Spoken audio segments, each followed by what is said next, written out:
This is Famous and Gravy, life lessons from dead celebrities. Now for the opening quiz to reveal today's dead celebrity. This person died 2015, age 93. His breakthrough film was Terence Fisher's British horror movie, The Curse of Frankenstein. Alfred Hitchcock. Not Alfred Hitchcock. He could be philosophical about having been typecast. Of his roughly 250 movie and television roles, only 15 or so had been in horror films. It's the guy from the Michael Jackson video. It's not Vincent Price, but very in the right direction. Even in his 70s and 80s, he could play evil incarnate and strike fear into the hearts of moviegoers. He played the treacherous light-saber-wielding villain Count Dooku in the Star Wars installments. Oh my God, I can't think. I mean, I know exactly who it is. I've seen the character, but I can't think of who. He was a physically towering British movie actor who lent to films his distinguished good looks, Shakespearean voice, and aristocratic presence. He was the dangerously charismatic wizard Saruman in the Lord of the Rings installment. Oh my gosh. Christopher Lee. Today's dead celebrity is Christopher Lee. People think I'm a bit aloof. People think that I'm, slightly forbidding and so on. Part of that's my height and perhaps some of the parts I've played. That such is the power of the screen. But retirement for Christopher Lee is simply not something he contemplates, ever. No. I could listen to music forever. I could read forever. And I could, if the weather was good, play golf forever. But that's not what you'd call a particularly productive life. And eventually, in, I suppose, a creative sense, one will become terribly frustrated at not doing something which really meant something instead of just enjoying yourself. And so, retirement. Well, how many actors have you ever heard of who've retired? Very, very few. I can't think of many. And I don't want to be one of them.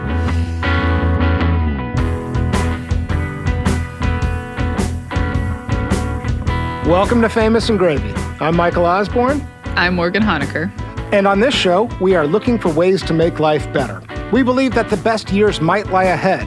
So on each episode, we choose a celebrity who died in the last 10 years, and we go through a series of categories reviewing their lives to extract wisdom and inspiration.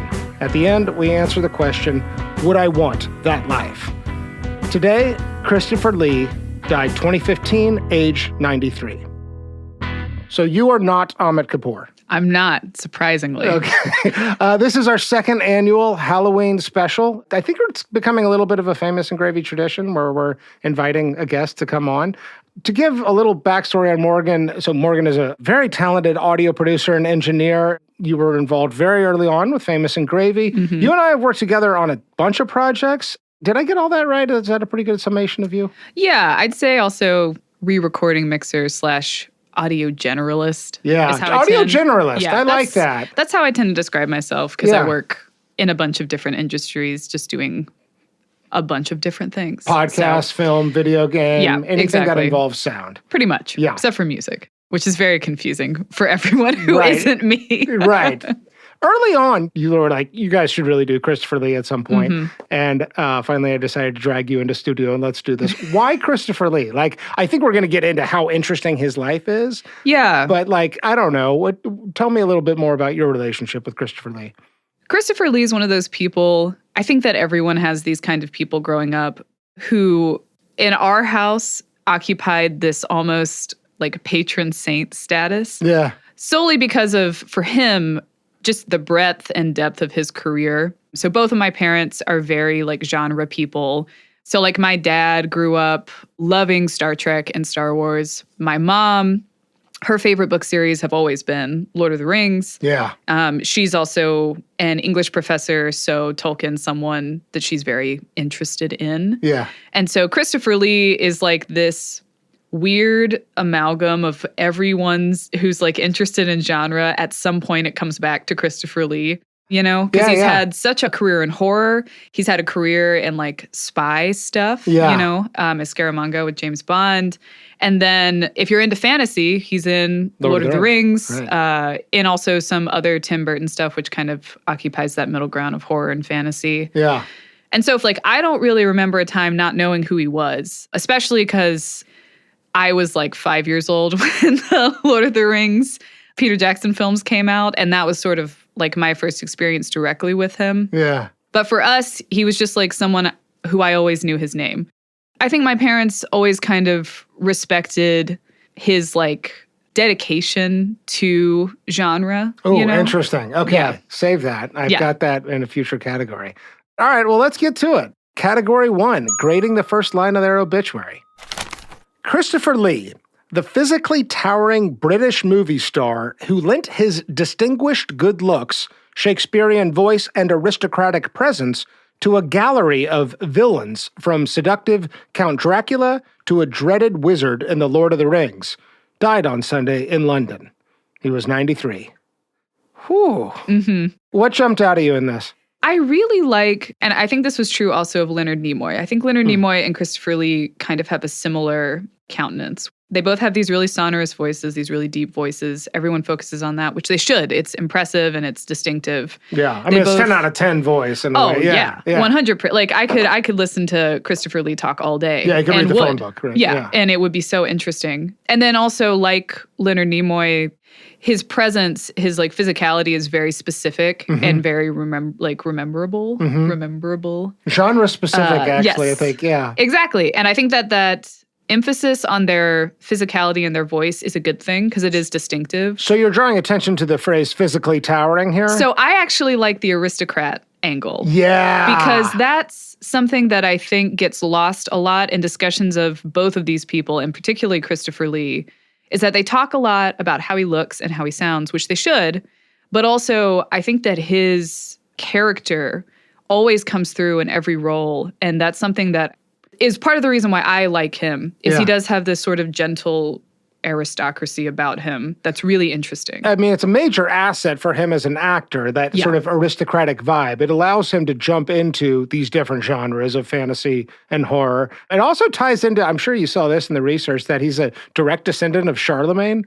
Yes, I did see that his maternal line did get a specific like authority from the Roman Empire to actually say that. There's other touches with royalty that we'll get into it a little bit. But okay, so distinguished good looks. Yeah. I need your help on this. I think he's a handsome man, and he's described it, but distinguished good looks, that's accurate, right? I think that's true, especially because distinguished good looks to me is more of like noble good looks, like the specific aristocrat good looks, which are not necessarily traditional good looks. Right. You know? So those words are kind of talking to each other in a way. Distinguished good looks and aristocratic presence. I'll tell you something I like here.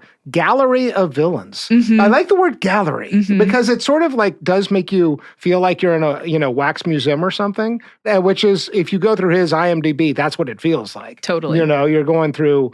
He's touched so many franchises. Right. And you're going through like different aisles of the movie rental store or whatever.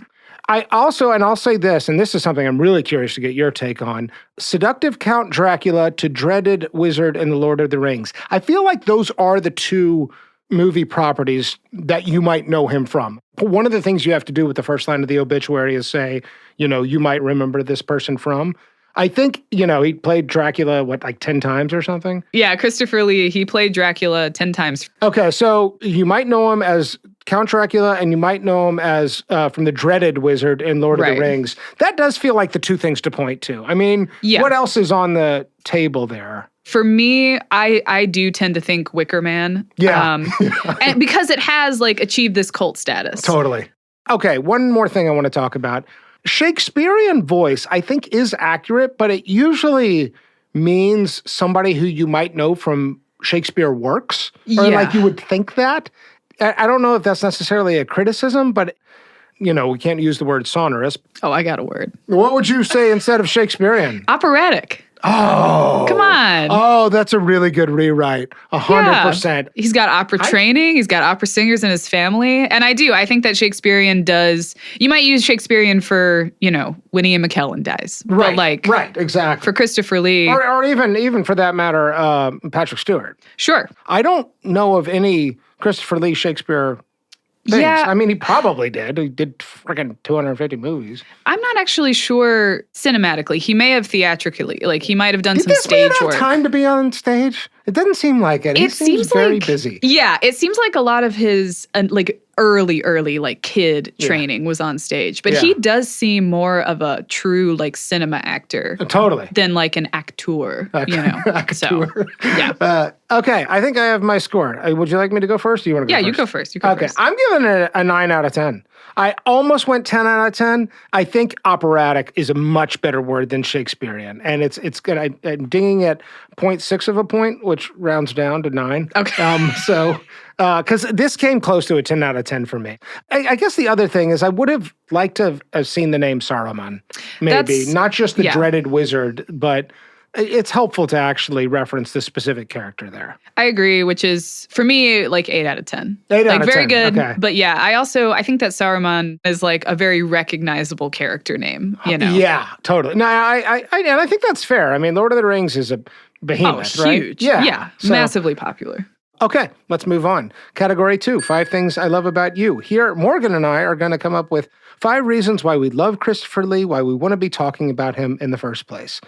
You kick us off. You've got a lot. I actually wrote down 6. I wanted to have an extra just in case. Well, and I've got 5 or 6 here too. I think there's going to be overlap. Christopher Lee was not only an actor, he also sang in a variety of metal bands. I had this too. Musical taste. Taking the spoils with nothing to lose and possessions few. Bold, sturdy, fearless, and cruel. I said blood of Saxon man. I said the blood. So are you a heavy metal? I am. lady? I actually just got back from Louisville where I was at a metal festival for 5 days. Is that right? Yeah. So, and you're wearing a Slayer shirt. I am. I kind of like, I didn't want to make assumptions. I wore it, the best I could do is find a black shirt for a Halloween special. But yes, okay. But it's not just heavy metal. Yeah. In fact, why don't you say more about his musical journey? Yeah. So Christopher Lee, actually, one thing that I'm sure we'll talk about more, the amount of people this man is related to is insane. But one of his like first forays into music is opera. And partially, he has a naturally good voice, but also his great-grandmother was Marie Carandini, who is from like an Italian noble family. But Marie was known specifically for being one of the best opera singers in Europe at the time. Yeah. And so you can hear that in the way that he talks. You can even just hear it in his breath control. Yes. Like, you know, he always speaks right down to the bottom of his stomach. Yeah, the full lungs coming out. Yeah. Totally. And so starting as more like of an opera focus, and then he started in a metal band called Charlemagne. Yes. As we talked about, because he's a descendant of Charlemagne. Yeah. And made some Christmas albums. Yeah, what is, there's like Jingle Hell or something? Jingle Hell was the single. Rushing as we go, and the hearse that knows the way to hell is painful and slow, crying old. Which I saw a fun fact about that. He's the oldest person to have gotten on the Billboard Top 100 because of Jingle Hell. And it was high. It was 18 on I think it was on the Hot 100. It also sounds like he was in on heavy metal from the dawn of heavy metal, like from Sabbath, right? Yeah. So Tony Iommi was part of Black Sabbath in the early days. Christopher Lee called him the father of heavy metal, but Tony Iommi said, actually, you are the one who inspired us. Like, we were all watching Dracula movies, and you are what led us. I think this came out in some, like, heavy metal induction ceremony or something. But anyway, and he's, like, in it, you know, up until his dying day. Yeah. Okay, here's what I wanted to ask you. Are you an opera fan, too? I actually did have a classical music radio show for a while when I was at UT Austin at the student station KVRX. Yeah. But opera's one of those things I want to like it. And there are some I love. Yeah. I love Don Giovanni. That's one of my favorite operas. Okay. But I'm not a huge opera person. Where this is coming from, so I'm not really either. I didn't think I was in on opera, and then I went to the Santa Fe Opera several years ago, which is this unbelievable outdoor setting, and it's epic, and like the scene is really fun. Whether or not I'm into the music is sort of a different question, but like I am wondering what the Venn diagram is between heavy metal fans and opera fans. Can you speak to that? I actually can. I think about this all the time. And this is, I'm putting my soapbox on the table. All right. So I think it's broader. I think it's heavy metal and classical have a lot in common, actually. For one, the polyphony and the syncopation and a lot of the really like intricate musicality that you hear in classical music and in opera, you will also hear in metal. Yeah. The way that music is arranged, just the way that instruments work together is very similar. And so if you talk to a lot of metalheads, a lot of them do really enjoy classical music as well. I do in a lot of ways think that the people who love classical music who don't give metal a chance would actually really like metal, and vice versa. I'll talk to my mom. Yeah, they're very, very similar genres. Yeah, and I like the combination of them in Christopher Lee. Yes. To your thing number one. Like, Amazing. he is somebody who Makes total sense. It totally makes sense, It right? works. I think there's even some story about some great opera singer from Scandinavia somewhere, like, encouraging him to I read that as well. Yeah. Yeah, to train. But Yeah. I actually saw Christopher Lee talking about how, like, he's kind of glad he didn't pursue a career as an opera singer because he would have lost his voice. Right. And instead, he got to make metal Christmas albums when he was really old. Jingle Hell, that's so good. Jingle Hell I is love that you great. led with that. That was my, and and overall, in terms of desirability, I like people who can appreciate what look like radically different Yes. genres of music, right? Yeah. I mean, that is, there's an open-mindedness there that I think is just cool as hell. A socialite Brit, they're so buttoned down, and Christopher Lee's like, you know what? You know what? Metal's pretty cool. I'm into Sabbath, and I'm into whatever opera is coming out. Yeah. All right, let me take number 2. This one's going to be pretty short, I think. Okay. And maybe a little trite and a little corny, but this one matters to me. Determination. It's something that comes up over and over. He gets to a point in his career where he does not want to be typecast. And you hear him say this, like, I was going to go to Hollywood and prove that I'm not just, a horror villain. And he winds up having a reasonably successful and increasingly more successful, like a very successful late in life career in Hollywood. But the way he sort of talks about, like, I am determined, I do have something to prove. Yeah. I don't know. You hear people say all the time these days, man, I don't have anything to prove. But I'm not sure I believe him. I kind of like that he is forthcoming with his ambition and that he's also trying to, make a point about who he is and what he can do. So it sounds like kind of a, simple thing to point towards, but I admire his determination. Something about Christopher Lee I've always loved is that he always comes across as incredibly genuine, like you're saying. Yes. And very aware and humble about the things that he has done and wants to do. Like, it's not him saying, I want to be a great actor because I want to be great. It's more him being like, I want to be a great actor because this is what I want to do. Yeah, I want to try things. Yeah, exactly. Yeah. And so I agree. And being able to make that move from working for Hammer in the UK, coming to the US, and having any kind of successful career is so difficult. And I mean, the directors he works with, when you add it all up, it's a pretty unbelievable list. It's insane. Spielberg, Scorsese, Tim Burton, Peter Jackson. I mean, on and on. George Lucas. George Lucas. Yeah, I mean, it's huge. it's like the greats, right? Yes. By some metrics anyway. So that's my thing number 2. What do you got for number 3? Number 3 is somewhat personal to me, I think. Like, as someone who works in the film industry, this is something I've always appreciated, that Christopher Lee always thinks about his crew, not just his fellow cast member, but there are several instances where in interviews you can see him directly, like, thanking and acknowledging the crew around him. Yeah. And I bring this up because, like, I have worked on tons of movies and shows at this point, and that's very uncommon.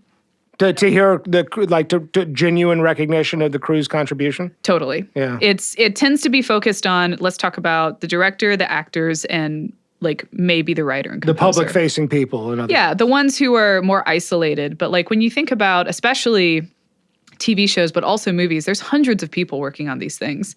And it's the cumulative work of all of those people that are making this happen. Yeah. And so one example in particular is actually with his career at Hammer. I'm glad you mentioned this because I read this as well, yeah. So Christopher Lee, after the second Dracula movie, was planning to leave because the scripts were terrible. Yeah, and it had nothing to do with the original source material, right? Exactly, and they don't. I've seen a lot of them. They're fun. Yeah. There's one called Dracula AD 1972, where Dracula comes to 1972 and fights Peter Cushing. Pretty good. It's really great, but it's not the source material. Right, this has nothing to do with Bram Stoker. It is completely different. Yeah.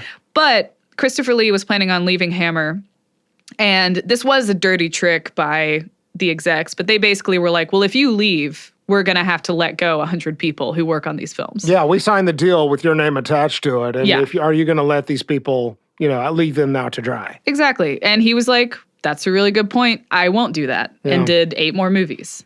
Am I going to be held responsible for putting 90 to 100 people out of work? Actors, actresses, directors, writers, producers, technicians. How could I? So I did them. And that is the only reason why. That relationship with Lee and that studio was very toxic in that specific way where they would hang the weight of 100 people's livelihood over his head and just over and over just guilt trip him. Yeah. And so even though I don't think that's necessarily true, like I think they probably would have found a replacement if Lee had left after the second one, I do appreciate him thinking of the crew. And then also there's a clip of Christopher Lee like thanking... There must have been at least 400 people that worked on Lord of the Rings. Right. And just like actually acknowledging all of their effort. And that's especially rare from an actor, I think. Yeah. What you have achieved is sheer magic. All of you. All of you. And I think that is the operative word. All of you. You are the greatest crew I've ever known. I love that. I mean, I love when anybody doesn't let their ego get too far in the way of like recognizing all the contributions to any kind of creative process, in collaboration. That is desirable and awesome. I'm going to go number 4, if I may.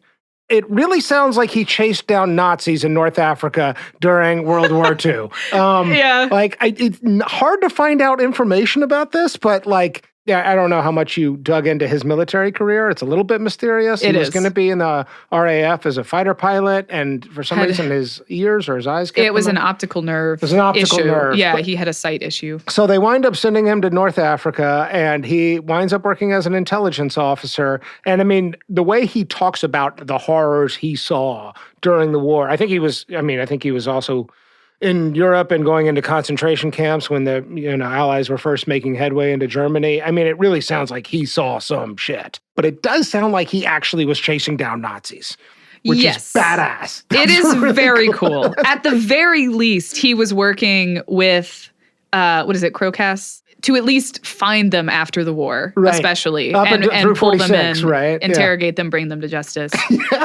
Which is... very cool. I've seen like 2 theories on this. One being that his missions were so classified that they're still like not declassified. Right. And the other being that he might have not lied about what he did, but not corrected people when they overstated what he did. Yeah. I don't know. I don't see that as being true, and I'm not trying to. I understand that it might be true. It is, yeah. Right? Because, like, as an actor, that's a great persona to have. Totally. Like, this guy might have done some shit that you don't know about, right? It makes him. It makes the air of mystery around him. Exactly. And the one piece of evidence we do have is on Lord of the Rings. There's when Saruman dies in the 3rd movie. There's this famous story that Saruman gets impaled, but he gets stabbed in the back first. Yeah. And Peter Jackson was like trying to direct him on the noise to make. I saw this, yes. And Christopher Lee was like, Peter, I've got it. I know. I know what it sounds like to be stabbed in the back. Exactly. Like, all right. So we do have that working for him.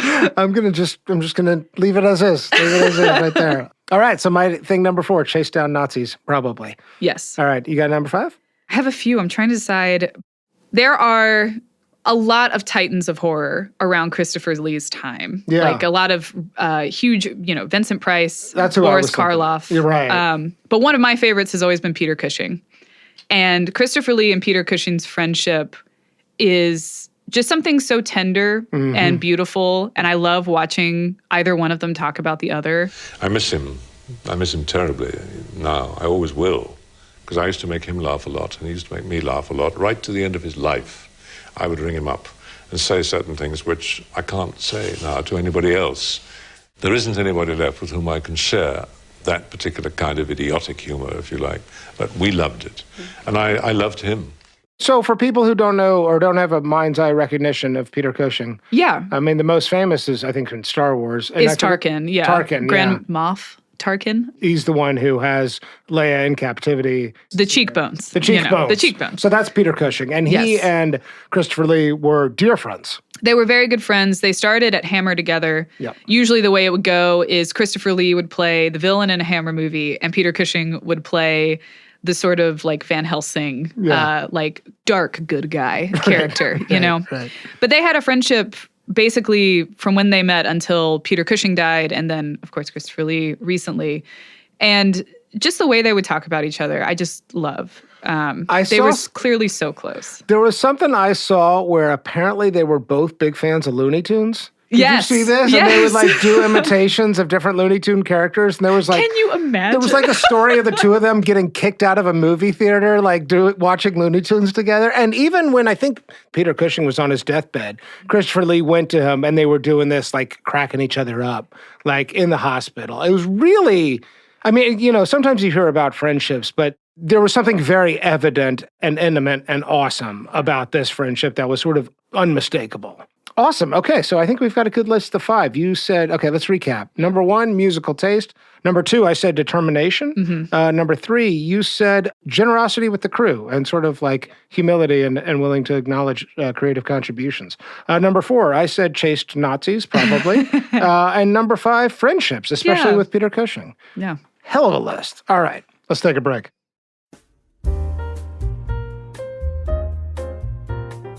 Michael, are you pro-Quarian?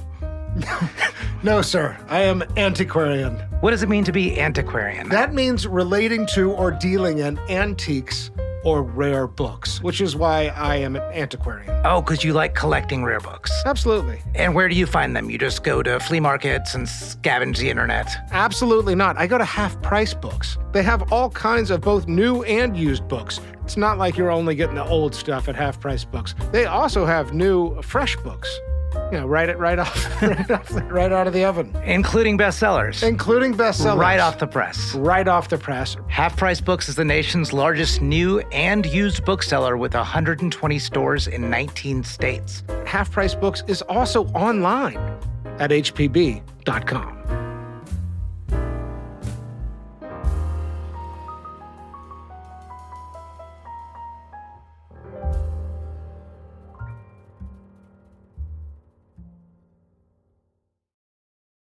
Okay, category 3. Malkovich. This category is named after the movie Being John Malkovich, in which people can take a little portal into John Malkovich's mind and have a front row seat to his experiences.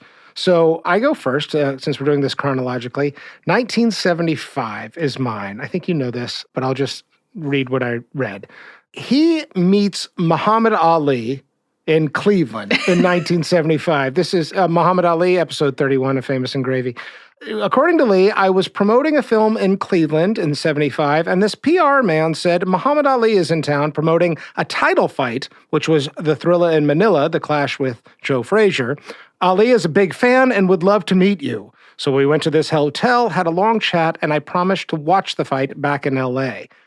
So, and this is what I love. I actually went to Hugh Hefner's mansion to watch it. So he's at the, Christopher Lee's at the Playboy mansion watching Joe Frazier and Muhammad Ali, along with a bunch of celebrities and a few boxers. At the end of the fight, which Ali won, this reporter shoved a mic into Ali's face and said, "Do you have anything to say to your fans?" Ali says, "Yes. I just want to say that I won this fight for Christopher Lee, who's out there watching me now." I couldn't believe it because that's $1 million worth of publicity. And then this is my favorite part. And when the lights came on, people were looking at me in the Playboy Mansion, stunned. And this black boxer said, "How did you do that?" And he turned and he said, "Magic, black magic." And thank God he laughed. Okay. Yeah. It's a very, like, this is a low-hanging fruit, Malkovich. Like, no, it's not. Come on. So here's something that I really, this will come up again in a later category, but something I think I see in Christopher Lee is actual humility. I think he's very aware of his body, his voice, his presence. I think he knows that, you know, if he's in the room, he's going to be a kind of lion in the room type, right? Yes. But I also think he, you know, is humble and can laugh at himself. And So there's just so many, like, this is the greatest boxer of all time in the Playboy Mansion, and he gets called out, and somebody says, how did you do that? I just wonder where his ego's at in that moment, right? What's your take? What do you think's going on? I just want to know what's going on behind the eyes in Christopher Lee in this moment. What do you think's happening? Confusion is what screams. Like, this is the... Befuddlement. You are promoting a movie in Cleveland. Cleveland, of first all places, of all. indeed. Yeah. You're in Cleveland. You are now... In the Playboy Mansion? You're in the Playboy Mansion. Yeah. You're watching a Muhammad Ali boxing match. One of the greatest fights of all time, the Thriller in Manila. Yes. And probably aware at the time that this is going to be history. And then, like, Muhammad Ali breaks the fourth wall and calls your name. Like, I don't understand how anyone would not just have, like, an out-of-body astral projection to look down on themselves and be like, where the fuck am I? This is like Taylor Swift at, like, a Chiefs game right now, pointing and saying, Morgan Honecker, I just want to thank you for your audio production work or something like that. Yeah, exactly. Right? Like, this is I like levitate out of my body and watch it unfold.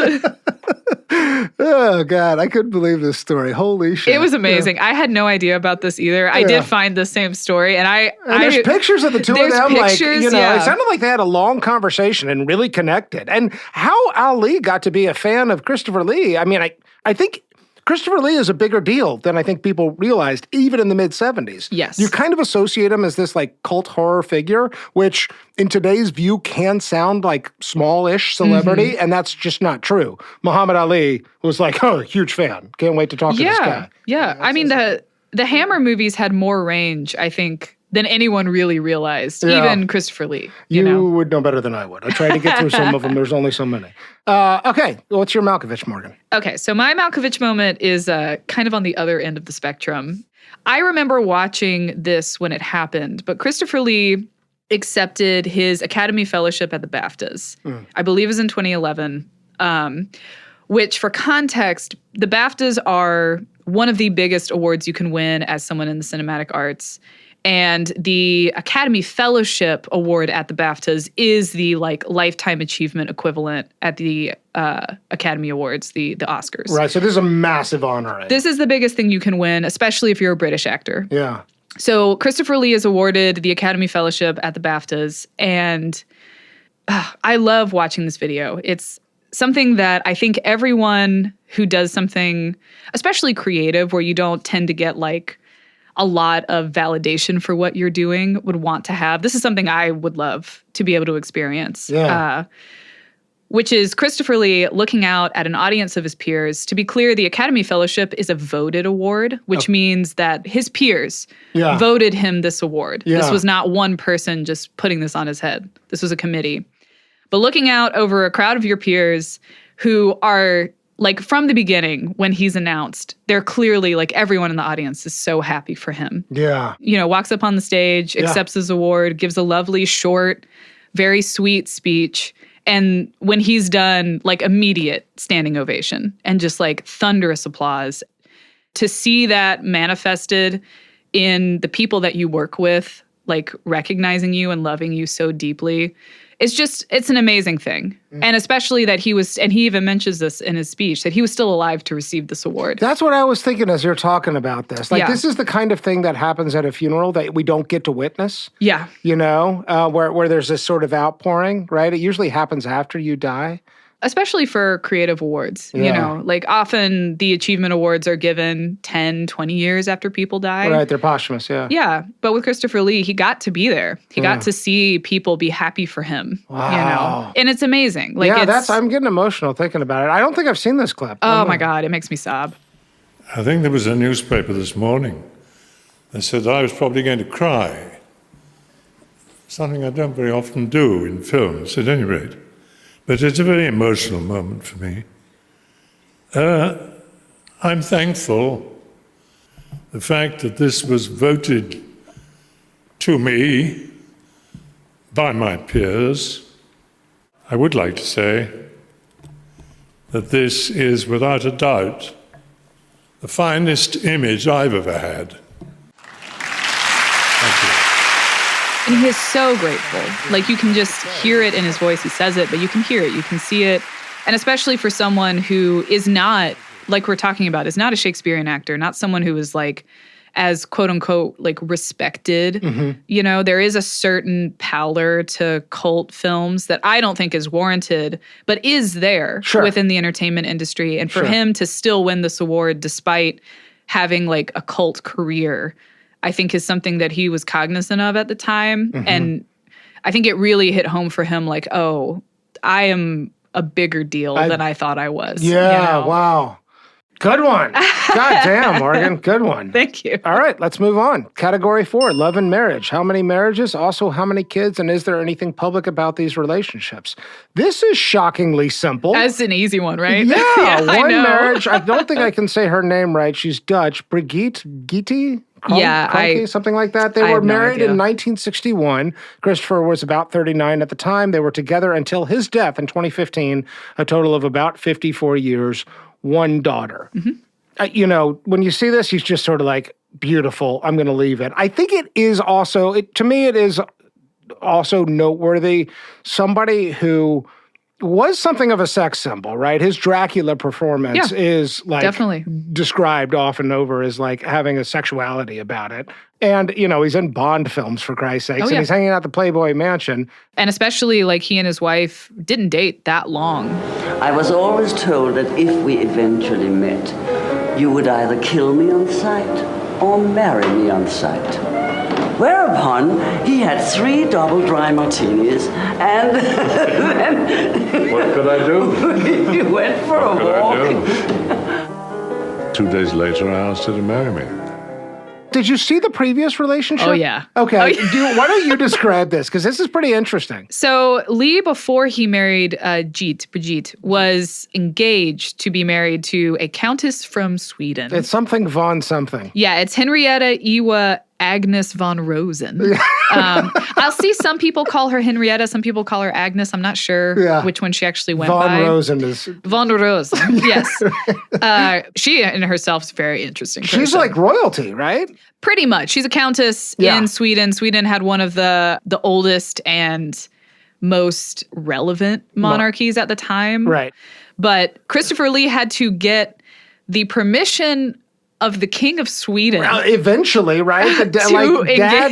Father-in-law to be has him investigated, and he's like, "What in the hell am I being put through?" And then gets the blessing from the King of Sweden. Yeah, because he had met him on the set of a TV show he had worked on, like Tales of Hans Christian, right? That the King of Sweden had come to visit, and Christopher Lee had met him. He's like, "Oh yeah, I can do that. I'll just get the King's blessing. Yeah, let me call him up, and we can make this marriage happen." Yeah. But then Christopher Lee gets cold feet around this. Yeah. Anyway, all right, another just bit of trivia there. I guess this is the place to get into some of the other family connections. Sure. Who was it? It wasn't exactly a cousin, but... Step cousin is how I'm not, first step, all that stuff gets confusing, right, but it was by marriage. Ian Fleming. Yes. Right, the creator of James Bond. Mm-hmm. And then we already mentioned Charlemagne, and you mentioned... The Carandinis. So overall, it's just like a fascinating family life, but also a beautiful one. One marriage lasting 54 years.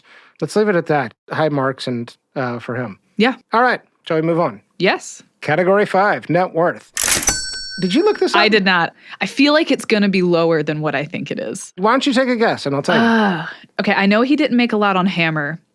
And I know that on Lord of the Rings, most of the actors did not make a ton in residuals except for Elijah Wood. I think you're a more well-informed person to guess than you realize. So most of his money's probably coming from Star Wars / Hobbit movies, where he did probably get bigger residuals. So I'm going to go like 10 million. Better than that. 25. 25 million. Okay, that is higher. For somebody who makes it to 93, was into 250 million. And came from wealth. Came from wealth, and 250 different movies over the course of his career. I could have seen this. I actually thought it was going to be higher. Oh, really? Yeah, but only because of the longevity. But I love the number, and I love it for him. I think that sits really well. And I think it's good, relevant to the scale of franchise he worked with. Yeah, and that's why it's appropriate. Yeah, that's why I was going more on the low end, as I know Hammer didn't pay well. Again, like the early Lord of the Rings films, They were basically independent movies. Yeah. And so I was like, well, I felt like you were doing a little bit the Price is Right thing there. Like, I'll go $1. Yeah. But I think 25 mils. Yeah. 25 mils? That sounds good. Okay, good for him. All right. Category 6, Simpsons, Saturday Night Live, or Halls of Fame. Yeah. This category is a measure of how famous a person is. We include both guest appearances on SNL or The Simpsons, as well as impersonations. Based on your reaction, you know this, hosted SNL in 78. Yes. Ladies and gentlemen, Christopher Lee! Thank you. Thank you very much. I've appeared in over 130 motion pictures, and not all of them begin at 3 a.m. on Channel 9.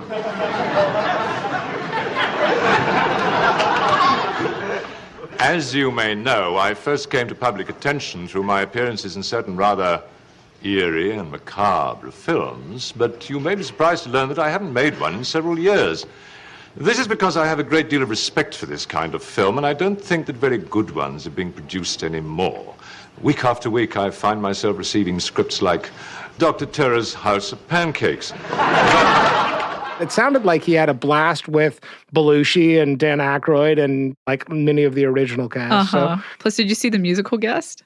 No. Meatloaf. Wow. Right? Wow. Right? And then from there, there's not a whole lot more. I couldn't find anything on The Simpsons. I was surprised by that, personally. Yeah, I wanted him to be on a Treehouse of too. Horror. It Yeah. should have been.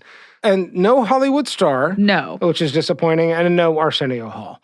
I will say, though, yeah. he was knighted. This category has always been kind of funny in terms of our metrics of fame, but the host at SNL and yet is 0 for 3 in the other categories kind of does somehow in a backwards way acknowledge his semi-cult status. Yes. You know what I mean? Totally. Like he's very famous here and not present at all over there. That kind of is similar to the nature of his fame overall.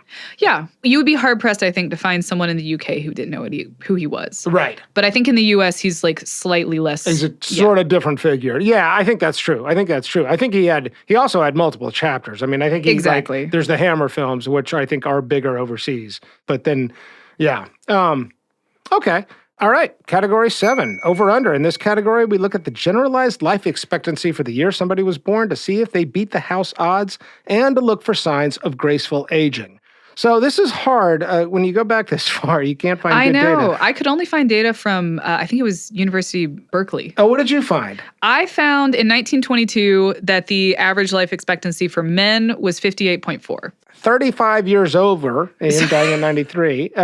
So crushed it. It's out of here. Oh, yeah. This is It's gone. multiple standard deviations away from the mean. And, about as graceful as they come. Like, next level grace. Like, defining grace, right? And he appears sharp-minded as well. He was. He's very you don't lucid. see a tremendous amount of cognitive decline. No, So just a little. He's just a little slower. Yeah. That's basically it. Really good. All right. High marks for graceful aging. Okay, let's take another break. All right, next category, man in the mirror. What did this person think when they saw themselves reflected in the mirror? I got something I want to say here. I do think he was a little insecure about his height.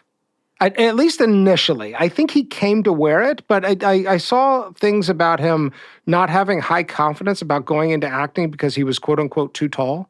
And that is a concern. I've always been a little surprised on all sides of that we care so much about this. I think that for acting specifically, yeah, especially for film acting, yes, because when you start getting to those people who are either very short or very tall, it becomes difficult to block them and shoot them. Right. It's actually like you have to boost everyone else up. Yeah, you can't frame them. You've got to account for it in the frame. Exactly. Like, if you've got like a very petite actress whose love interest is a very tall man, that's a problem when they go to kiss on screen. Yeah. Like, you got to boost the girl up or have the guy like squat, basically. Yeah. Which they do this. They make those kinds of accommodations. They do.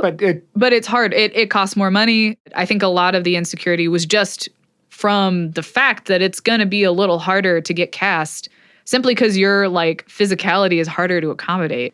Yeah, but overall, I would say, if I had to make a call, I do think he liked it. Obviously, he's handsome, but I think he's also, it seems like he enjoys being a little bit villainous.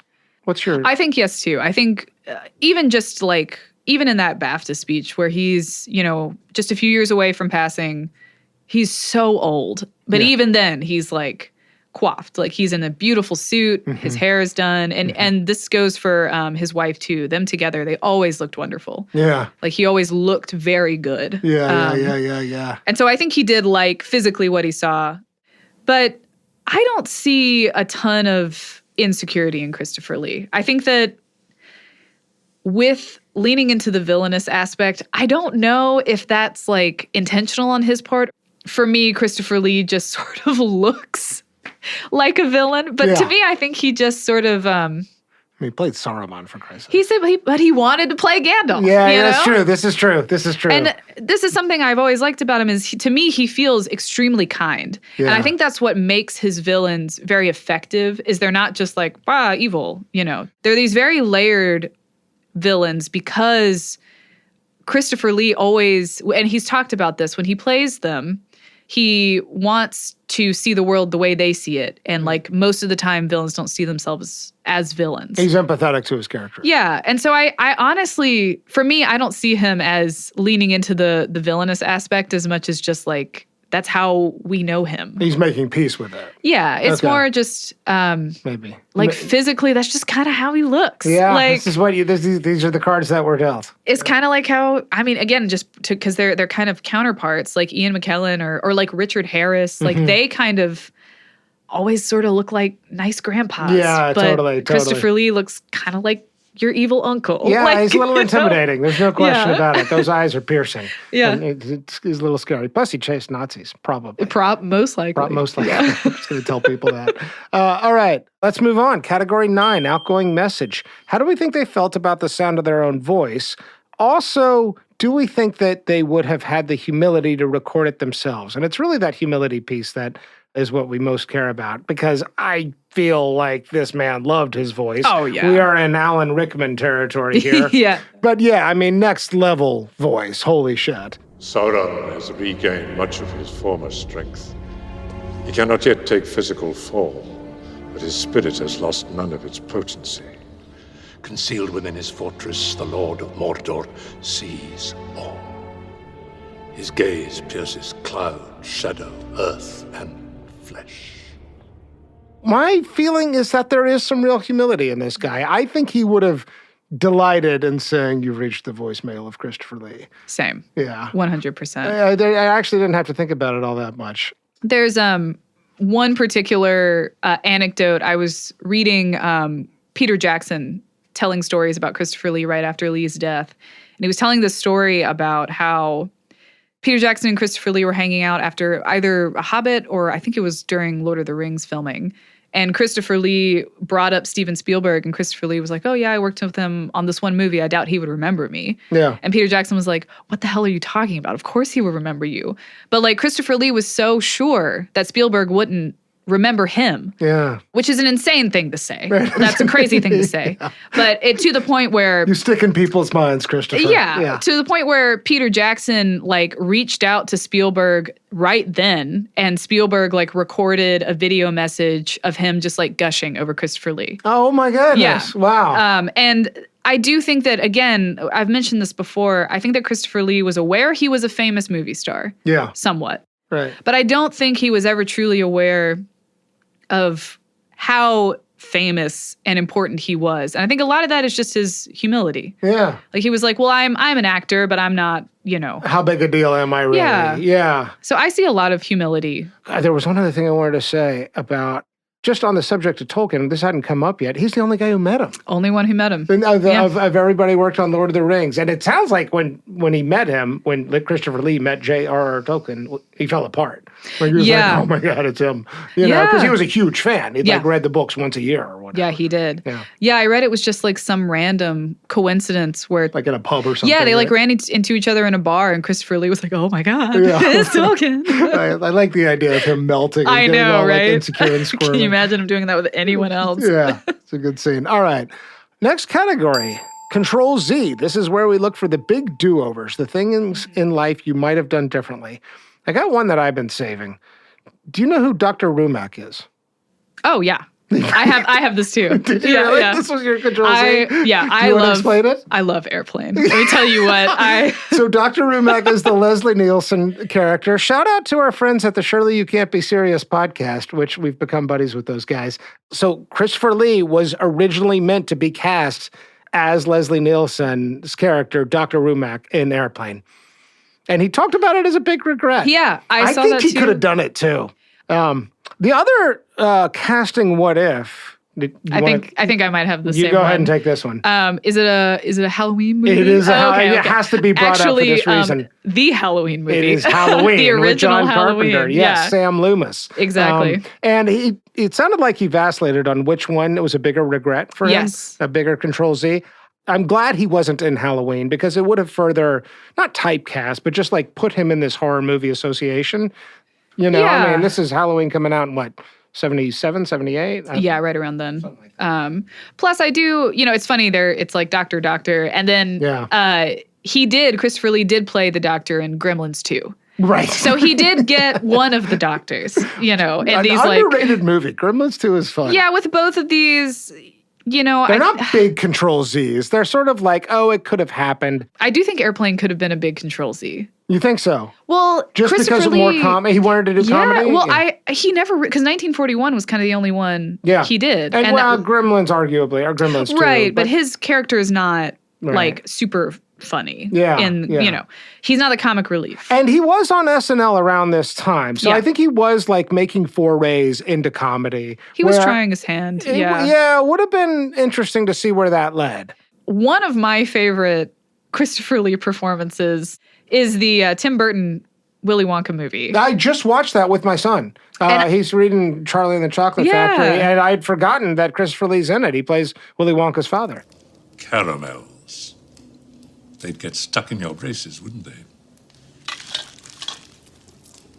Lollipops. What we called cavities on a stick. And then we have all this chocolate. You know, some children are allergic to chocolate. That, I think, is probably, for me, his funniest role. Like, he's actually extremely funny as the dad because he's so deadpan. Yes. I think that there's a sense of humor that we didn't fully get to experience. Totally. I agree. The bigger Control Z here is Airplane. I think so. Okay, category 11, second to last category, coffee, cocktail, or cannabis. Which one would we most want to do with our dead celebrity? This may be a question of what drug sounds like the most fun to partake with this person, or another philosophy is that a particular kind of drug might allow access to a part of them we are most curious about. What do you got? There's only one answer for me. Really? Which is cocktail. That's what I had to. I just... Like, you just want to have a drink with them? I have a plan here. All right. Set the scene. Okay. So we are drinking dry martinis because I love dry martinis. And I saw a clip, one of the only clips I found of Christopher Lee and his wife talking together, where she was talking about how he could knock back 3 dry martinis really quickly. Yeah. And with his frame, I love that. I feel like he could go on drinking for a while. Yeah. So I feel like I might get the longest conversation with him if I'm just like shoveling gin at this man who could probably drink forever and never actually get drunk. Yeah. You know? Yeah. I agree. I love that scene. So is it about the hang? Is it about just like the vibes? Yeah, I think for me, I want going to like a really nice bar in Copenhagen with Christopher Lee, drinking martinis all night. That sounds awesome. Yeah, you know. Yeah, I had whiskey. I wanted a whiskey drink. I went with an old fashioned, just because I remember being at this bar once where they had ice cubes that were the size of tennis balls. Yes, I've seen those. Yeah, and they were serving old fashioned, and I was like, that'd be a good one to do with Christopher Lee. Mm-hmm. But same thing. I bet he could knock him back. I bet it would just get more like raucous. I'd love to just hang out on his wavelength. I think he's got a great wavelength. And then get to the Looney Tunes impressions. Exactly. And 2 a.m. Looney Tunes. We were talking about it a second ago. I think that there is like, I sense a sense of humor without it being on display. If there's anything I want like access to, it's that. I'd like to experience his charm because I think it's tremendous. All right, are we there? I guess we are. Final category. Yeah. The Vanderbeek, named after James Vanderbeek, who famously said in Varsity Blues, I don't want your life. Morgan, do you want Christopher Lee's life? I mean, without hesitation, yes. That's kind of where I'm at. I'm actually really trying to think about the case against. You know, like, so what, because you have to, I came into this with like, I think so. And the more I learned about the guy, I mean, every category we've talked about, which that is the point of Famous and Gravy, is to like, each category is meant to surface a different facet of somebody's humanity and inner life and outer life. Like, even the regrets category are not big regrets. You weren't in the dumb Zucker Brothers movie? Okay, that'll be like, like big loss in a way. Yeah. So I don't know. What do you see as the case against? Like, why would you not take it? Do you see anything that's like... The only thing I can really think is if you are someone who wants to make more of their own determination of what kind of art they make, like the typecasting with Christopher Lee, even though, like you mentioned, he talked about not really agreeing with the fact that he was typecast after he left the UK, at least. You know, once he got to his US career, he was like, well... Actually, there's only 15 roles I would consider villains out of my 250 whatever. Right. But I do think he was extremely typecast. Yes. Which I don't think is necessarily a bad thing either, to be clear. I think that if you are an actor, Tom Cruise is really good at playing kind of asshole-ish, like, action stars. Yeah. And he's built a really good career off that. Christopher Lee built a great career out of being a villain. Yeah. But if you're it's not just one character, right? It's not like Nimoy with Spock. It's not. Right? It's much more diversity than Nimoy for sure. Right. And I think Nimoy probably envied the career that Christopher Lee had, whereas I feel like Christopher Lee, if he did envy anyone, might have envied the career of like Ian McKellen. Yes. You know. Yes. But that's also a little bit out of his hands. And I see more gratitude for the career he got to have than regret that he didn't take certain opportunities. It's interesting. The one fork in the road really does seem to be about comedies. I mean, and it isn't sort of in the late 70s. Could have been an Airplane, was on SNL. Yeah. And there's funny movies being made around there where you could see, you know, casting what ifs that Christopher Lee slots in. Especially if this big break in horror around that time where comedy really kind of lifts off in a way that like right now we're in the opposite, I feel like, where there's fewer comedies and so many horror movies. And he really could have parlayed that into a different kind of career. As far as a case against... For one, you're born into wealth. You're born into privilege. Yeah. Who doesn't want that? Yeah. Ultimately out of your control, but I think everyone would want that if they if had given the option. choice, yes, I'd rather not be poor. Yeah. He was like, you know, I tried looking up controversy with Christopher Lee. While I know during this conversation it's been a lot of, oh my gosh, this is so cool. Like he was a really neat person, but like he's still a person. Sure. You know, about the only things I could find were obviously there were a few times, just like most actors during that era, where he played Asian or Middle Eastern characters, and clearly he's a white man. Right. You know, there's really, I feel like a lot of his personal life is very private, and I think that's a good thing as an actor, especially because now, you know, his wife who is still alive and his daughter who's still alive are very protected. Like no one really knows where they are and they can live as they want. Yeah. But that also means it's harder to judge in some ways, like the case against his life when we saw the best parts of it. Well, with every episode, it's based on what's knowable. I mean, you know, and you can never know enough in a way. Yeah. And from what I know, I am incapable of really forming like a cohesive argument against. Yeah. Just because like, you know. I think you laid out a good one though. I mean, I think that there is career what ifs, and I think that I think some of the regrets you might have about certain portrayals in your career, like that didn't age well, and I wish I hadn't gone down that road. Sure. But, you know, it's like when you look at the things that are working for him, you know, what looks to be a great marriage, what looks to be a sort of dynamic and interesting. Plus, I mean, there's all kinds of like, I don't know, like the stories of this guy. I mean, we didn't even bring it up, but he saw the last public beheading in France. Yeah, I know. He met the assassins of Rasputin. Right. Yep. Right. Like I know. There's so many like I think partially because that's of what when. I want, right? Yeah. I want to be an interesting person. Exactly. See some of the things that only a few people have seen. Yeah. Do some of the things only a few people have been able to do just by like happenstance or privilege. Like that's cool. And then also like be recognized as just like a pretty cool dude. Yeah. And have an auditorium full of people stand up, shoot to their feet. Yeah. And be excited for you to win something that recognizes your achievement. All right, so let's not make it any more complicated. We're both a resounding yes. Yeah. I want your life, Christopher Lee. I want to see what it's like to be 6'5" and look at other people. Yeah, well, that video game is coming. Morgan, you are Christopher Lee.